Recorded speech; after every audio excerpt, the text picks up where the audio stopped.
Assalamualaikum warahmatullahi wabarakatuh. How are you today? Kaifa halukum? Alhamdulillah bi khair wa afiyah. Baik, sebelum masuki pembelajaran saya absen terlebih dahulu ya. Ini kok banyak nggak masuk ini? Bolos apa gimana? Sakit. Musimnya sakit kayaknya ya emang ya. Kan udah mulai perpindahan dari musim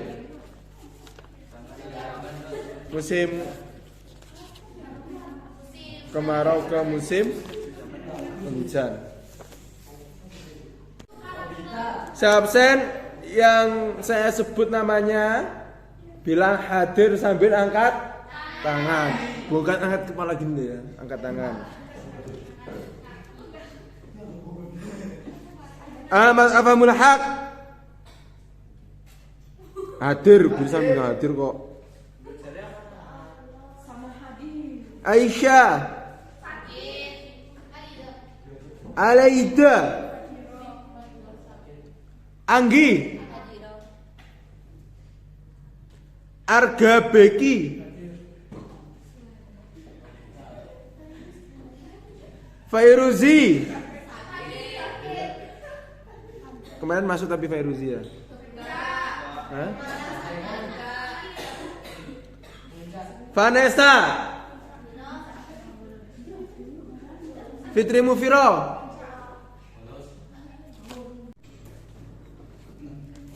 masih ingat tentang bab 2 yang kemarin terakhir kita pelajari dan sudah dibuat ujian harian? Bab tentang syariat, hudud dan hikmahnya. Hudud itu apa?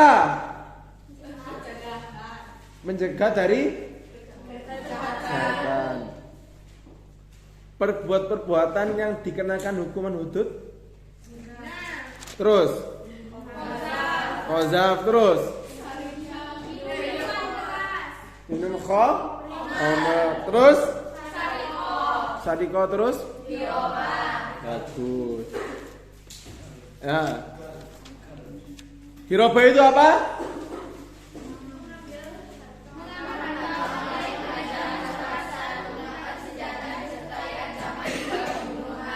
Sederhananya apa? Begal. Bagus. Baik, sekarang kita masuk ke bab selanjutnya. Bab berapa? 3. Dibuka semuanya LKS-nya halaman 37. Amin. Siapa yang doa? Bab bugot. Bugot bukan buaigon. Buaigon bukan ya?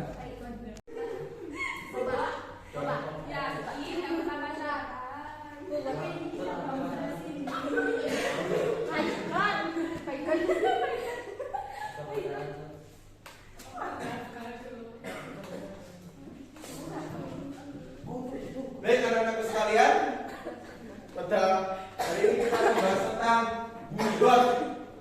Dari PPT saja sudah mencerminkan apa itu bugot. Tahu nggak bugot itu apa? Ada yang tahu? Hah? Ada yang tahu? Tahu?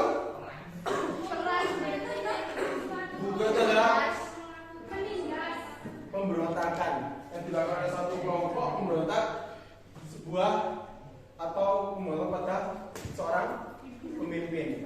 Nah, kalau dari ilmu syariat Islam itu Amirul Mukminin. Nah, maka diperhatikan berikutnya ya.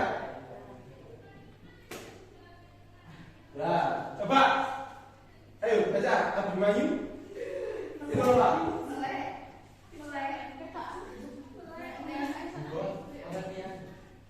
Baca di bawah. Bugot adalah salah istilah menyebut suatu kelompok yang melakukan pemberontakan. Keras lagi. Bugot adalah istilah untuk menyebut suatu kelompok yang melakukan pemberontakan terhadap pemimpin atau pemerintahan yang sah dalam suatu wilayah. Kata bugot berasal dari bahasa Arab yang dapat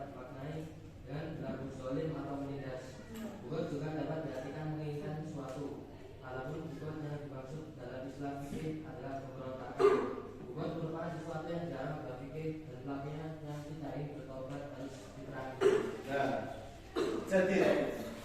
Bukan adalah suatu pemberontakan yang dilakukan untuk melengsarkan pemimpin.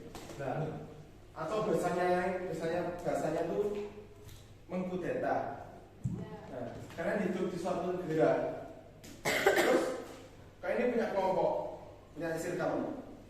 Nah, ingin melengsarkan si pemimpin ini. Lah, nggak boleh melakukan sebuah pemberontakan atau pelengseran terhadap pemimpin, kecuali pemimpin tersebut itu adalah telah melakukan kezaliman dan sudah diingatkan oleh rakyatnya untuk bertobat, untuk memperbaiki diri, tapi masih saja melakukan kezaliman. Ya. Betul?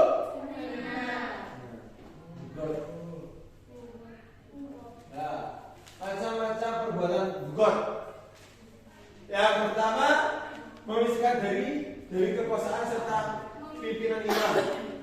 Yang kedua, menolak kewajiban-kewajiban yang ditetapkan oleh imam.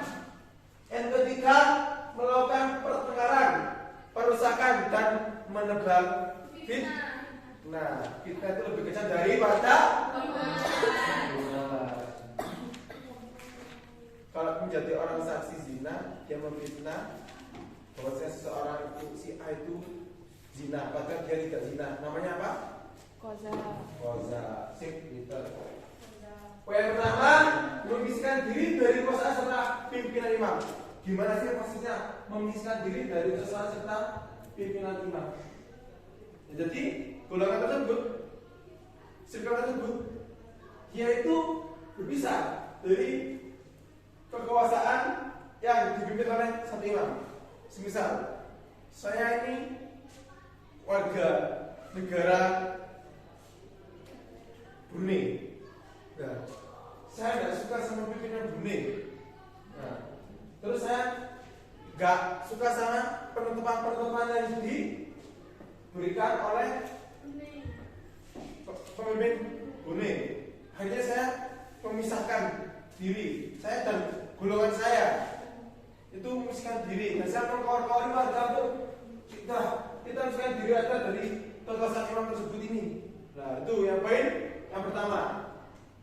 Yang kedua, menolak kewajiban-kewajiban yang ditetapkan oleh imam.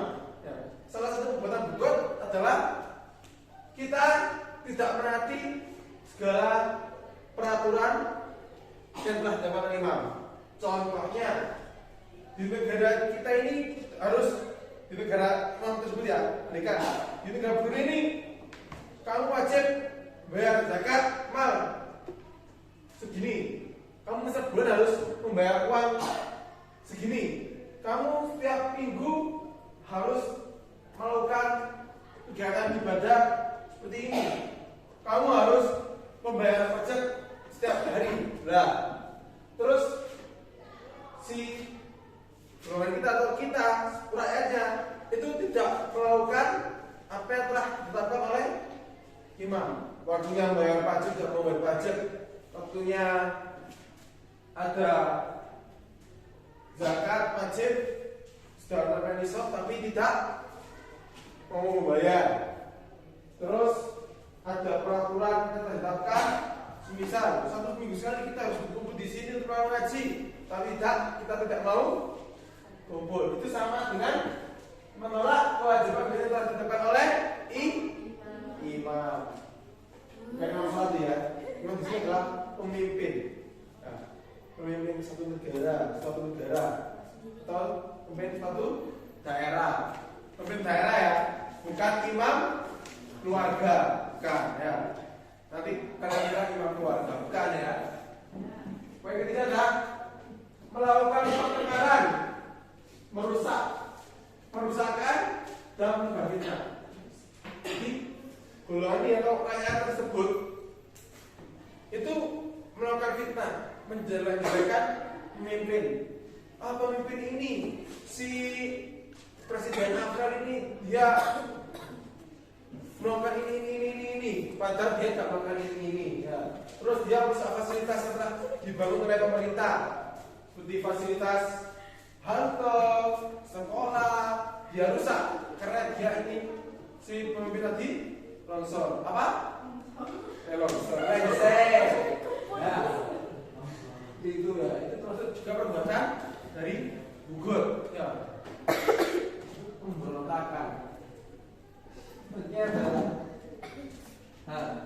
dari perintah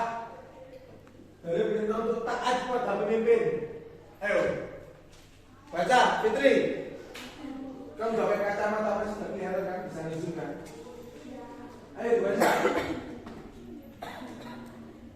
Ya ayyuhalladzina amanu atiiullah wa atiiur rasul wa ulil amri minkum. Yang artinya baca, siapa?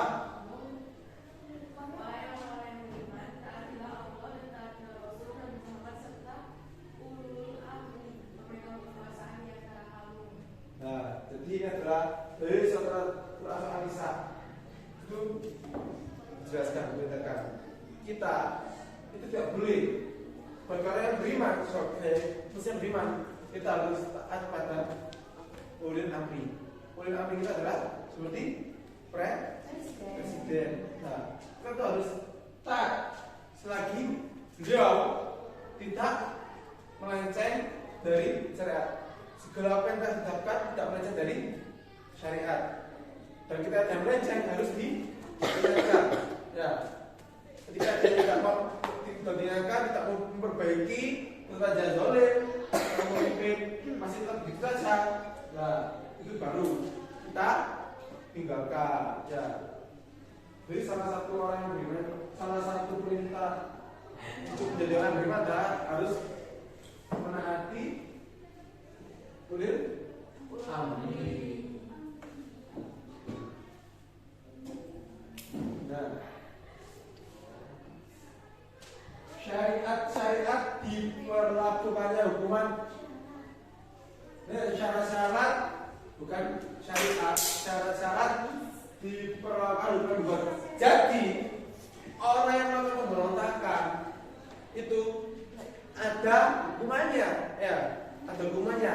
Nah, kelompok yang melakukan bugot, kelompok yang melakukan pemberontakan itu ada hukumannya. Nah, tapi harus ada hal-hal yang harus dipenuhi sebelum dia hukum. Nah, seperti kayak orang zina, bisa dirajam kalau sudah memenuhi ketentuan hukum. Sama, bukan juga gitu. Kelompok yang mau dihukumi harus sudah melakukan syarat-syarat apakah syarat yang dilakukan oleh kelompok ini sudah terpenuhi, sudah banyak dilanggar, baru diberi hukuman. Yang adalah mempunyai kekuatan baik berupa pengikut maupun senjata. Jadi kelompok yang melakukan itu dia memiliki pengikut, jadi memiliki umat, memiliki anggota yang besar. Dan dalam anggota tersebut memiliki senjata. Yang kedua, mempunyai alasan menentang imam, keluar dari pimpinan imam atau menolak melaksanakan kewajiban yang dibebankan kepadanya. Kelompok tersebut menolak segala sesuatu apa yang telah ditetapkan oleh pemimpin, seperti tadi yang pajak yang mau. Nah, terus yang ketiga, mempunyai pengikut yang setuju dengannya, mengikuti pengikut yang setuju dengannya. Maksudnya kalian biar buku itu adalah sekelompok kan, kelompok. Berarti orang tersebut dalam kelompok tersebut harus ada pemimpin dan juga anggota. Ya.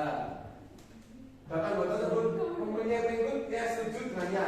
Berarti anggota tersebut setuju dengan seorang imam dalam kelompok tersebut, setuju dengan pemimpin dalam kelompok tersebut untuk melakukan pemberontakan.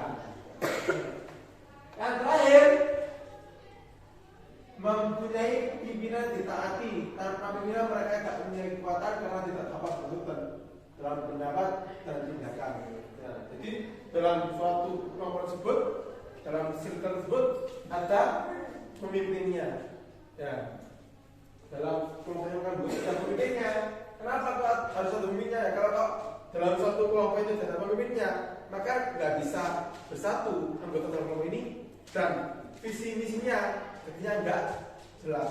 Jadi kalau ada kelompok, seorang kelompok yang melakukan pemberontakan dan kelompok tersebut empat aspek ini ada di dalam kelompok tersebut, maksudnya dalam kelompok tersebut mempunyai kekuatan, terus memiliki senjata, mempunyai atasan pengimam, keluar dari pengimam, mempunyai pengikut yang setuju dengannya, mempunyai pimpinan yang ditaati tanpa pimpinan.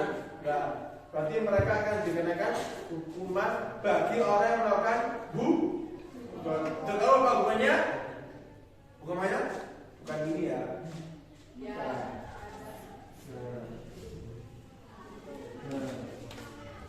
Sebelum dihukum, kalau syarat-syarat tidak dipenuhi, sebelum dihukum itu harus ada tahap-tahap dalam menyikapi pelaku gol.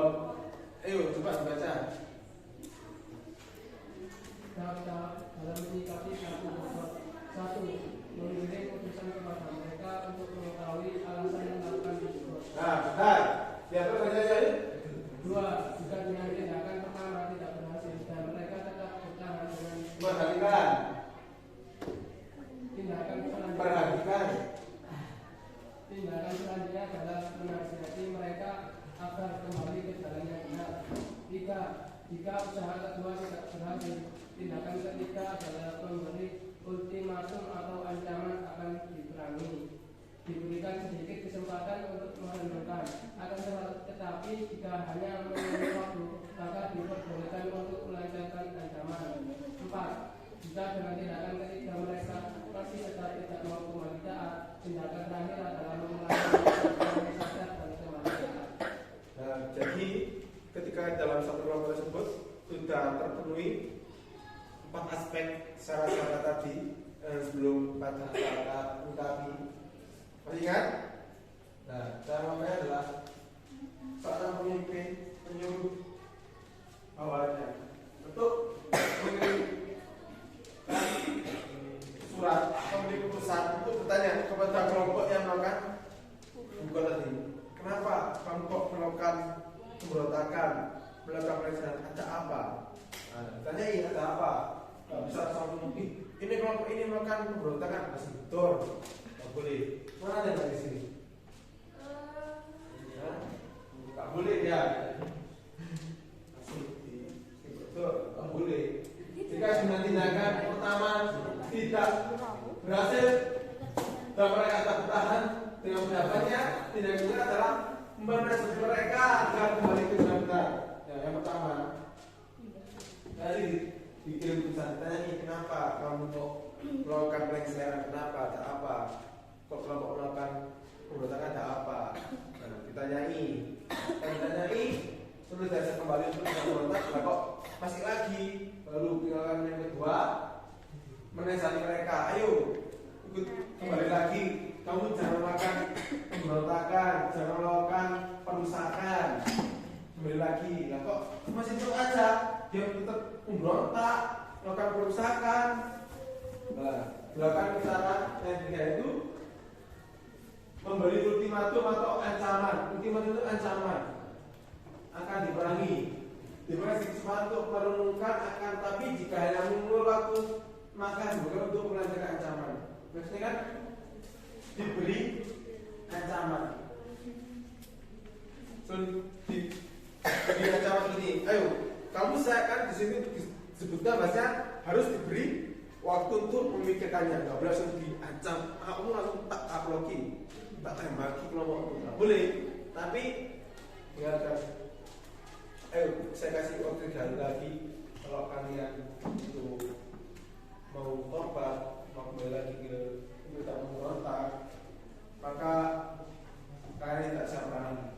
Tapi kalau kalian sama dosa kasih 3 hari, kalian masih terus memberontak pada pemimpin, kalian masih melakukan perusakan, maka akan saya perangi. Perangi di sini nggak boleh bunuh, ya, nggak boleh membunuh.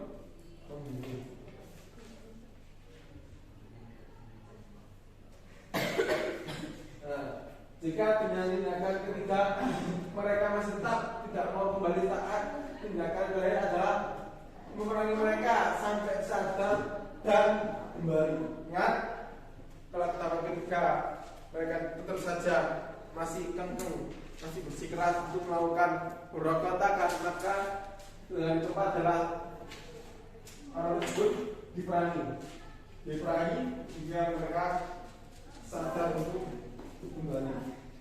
Ingat, pemenangnya bukan berarti cara tembakan ya.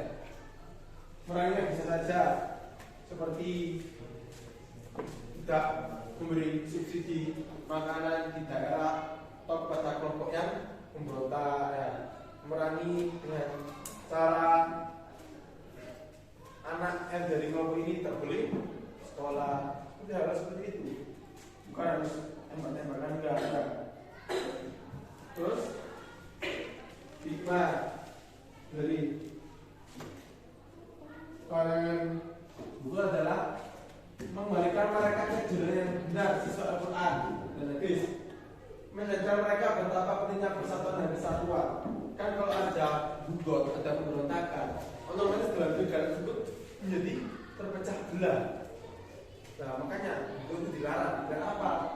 Biar negara itu tetap satu kesatuan, tetap rukun. Ya. Kalau dalam suatu negara ada pemberontakan, nanti ada kubu-kubuan, otomatis negara ini akan hancur. Kubusnya masuk sini saling berperangan. Nah, nanti kalau daerah sini hancur, otomatis kayak bahan pangan, transportasi itu nggak bisa masuk ke wilayah kita. Karena apa? Karena akses tertutup karena adanya peperangan. Makanya kalau perang itu pasti nggak ada untungnya, pasti rugi. Ya. Yang keempat adalah nomor 3, mendidik mereka agar senantiasa mengamalkan perintah Allah, khususnya taat kepada perintah Islam. Seperti yang tadi dijelaskan dalam ayat Al-Quran, misalnya salah satu orang yang beriman adalah dia menaati Rasul, menaati Allah, Rasul dan ulil amri adalah pemimpin. Nah, makanya boleh dilarang agar apa? Agar seseorang muslim itu mengamalkan dari ayat tadi, jelas bahwasanya orang beriman itu adalah orang yang apa? Mentaati Allah, Rasul dan ulil amri. Nah, nomor 4, masyarakat tidak boleh semena-mena melakukan tindakan melawan pemerintah yang besar. Itu namanya masyarakat tidak boleh golongan-golongan melawan pemerintah yang besar, itu tidak boleh. Yang kelima, keamanan dan keamanan nasional dalam suatu negara dapat terjaga dengan baik, sekaligus menciptakan hubungan yang baik antara pemerintah, masyarakat dalam usaha masukan negara. Dan kalau dalam suatu negara itu ada perangan, otomatis negara itu tidak bisa maju karena ngurusi perang atau aja. Makanya itu dilarang, pemberontakan itu dilarang karena negara itu bisa maju.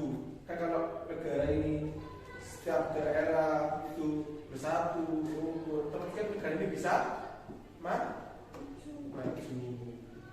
Yang ke-6, perbedaan pendapat harus disolkan dengan cara-cara yang paling benar. Ya, yang ditanyakan oleh Google, ayo bangun. Yang ditanyakan oleh Bang Google, enggak ya, serius. Nah, coba kalau nggak ada pertanyaan, apa Reva? Apa? Belanda. Beda. Belanda, Cina, Jepang yang paling penjajah kita sama Bugo itu beda.